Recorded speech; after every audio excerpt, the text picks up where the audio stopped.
when we talk about mental health issues, sometimes that's like, people don't know what that's about. When we talk about physical things, whether it's hypertension, whether it's heart problems, whether it's Alzheimer's, it seems like people can connect to that. But when you talk about mental health issues, people are kind of afraid, and they think that that means that the person is crazy. That's the expression that people use. It doesn't mean that person crazy. Well, you know, sometimes I feel like the elevator of life is bringing me down. I want to go crazy. Well, all of us have that. All of us have a time where we just have to have a situation resolved. But there are some people that haven't developed those coping skills to get from one crisis situation to the next. And when it becomes chronic, that's when you have to have a professional to step in. Your mom saying it, a friend saying it, a relative. It doesn't have the same impact as having a professional take charge, develop a treatment plan, establish some goals, and get on to helping the person establish good living skills. Well, one thing I have observed as a primary care physician, and primary care physicians are the #1 access point for initial diagnosis and treatment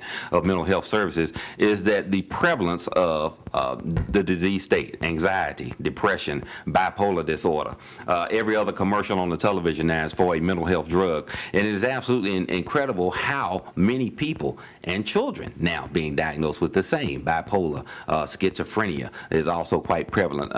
What about younger kids, adolescent kids with the diagnosis of ADD or ADHD? Do you deal with those at all?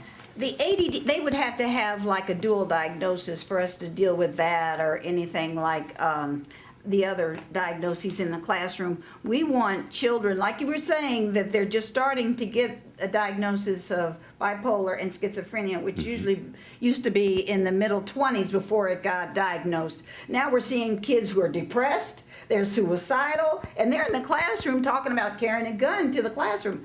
Why are they doing And doing so. And they're doing it. And with the zero tolerance policy, they're out of school, put in alternative schools instantly and immediately, and once they're on that track, it changes their life forever.